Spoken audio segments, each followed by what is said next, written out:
La mia passione per la musica è nata che ero ancora una bambina. Avevo soltanto 5 anni quando ho dichiarato alla mia mamma che da grande avrei voluto fare la cantante, anche se in realtà riuscire poi a trasformare questo sogno in una vera e propria realtà è stato difficile e complicato perché ero una bambina timidissima e quindi ho dovuto fare un lungo lavoro su me stessa. Perciò poi le esibizioni sono iniziate che io ero già più grande. Abbiamo un ospite perché è come sempre, appena si accende la telecamera arriva Kuru, che è una delle mie gatte, no? E quindi di sicuro sarà lei a fare l'intervista.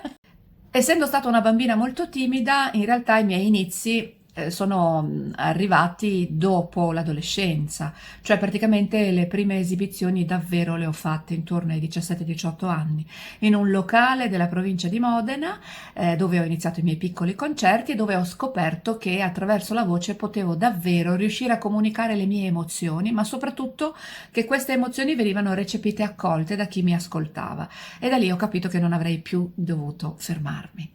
Con i Mattia Bazar tutto è cominciato nel 1999, quando sono venuta a sapere del fatto che loro stessero cercando la nuova voce e mi sono proposta quindi per fare un provino a Giancarlo Golzi, che era il batterista e leader storico dei Mattia Bazar. Lui è venuto ad ascoltarmi in un locale di Pavia.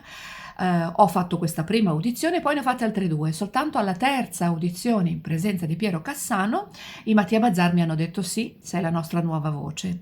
E subito dopo, nel 2000, è arrivata la prima occasione importante con i Mattia Bazar, con il primo festival di Sanremo insieme a loro e con Brivido Caldo, che è stata la canzone che più di tutte le altre mi ha fatto arrivare al cuore della gente. Musicalmente sono sempre stata attratta dalle voci femminili, al punto tale che ancora oggi, dopo 18 anni, porto in teatro uno spettacolo che si chiama Le mie regine, che sono le voci femminili italiane e straniere che più hanno contribuito proprio alla mia crescita, da Edith Piaf a Ella Fitzgerald, passando attraverso Mina, Mia Martini. E quindi in linea di massima io sono attratta un po' da tutta la musica purché virtuosa, cioè fatta attraverso voci vere, non nascoste dietro a effettistico autotune, e la capacità quindi di saper cantare bene. Questo è sempre stato il genere musicale che ho preferito.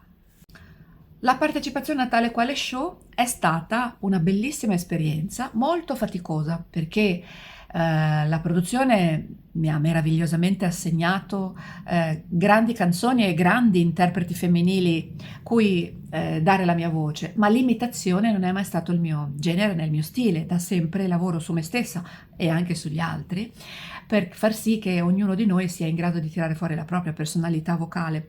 Quindi entrare in un programma nel quale mi veniva richiesto di imitare perfettamente le altre voci mi ha messo a dura prova. Ho dovuto strecciare le mie corde vocali, cercare di domarle attraverso la tecnica, cercando di entrare poi nel personaggio, non solo sulla voce, ma anche per quello che riguardava l'atteggiamento posturale, insomma, essere per qualche minuto il personaggio che stavo imitando. Mi ha dato grandissime soddisfazioni. In una delle ultime performance ho celebrato Mina con una canzone che è fra le più iconiche di quest'artista, e cioè Brava, e devo dire che poi da lì mi è venuta anche la voglia di fare uno spettacolo dedicato a lei, che sto portando in giro. Il cassetto in realtà ne ho tanti, ma ogni volta che un sogno può diventare realtà, io mi impegno fortemente per far sì che si realizzi.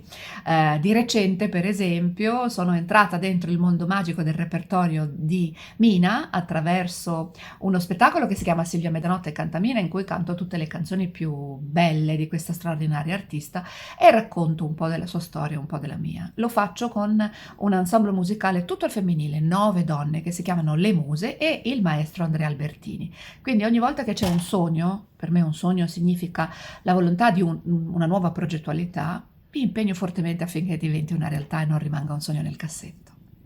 26 nasce come un anno impegnativo perché io sono impegnata su più fronti. Ho lo spettacolo di Mina di cui ho già parlato, che si chiama Silvia Mezzanotte canta Mina.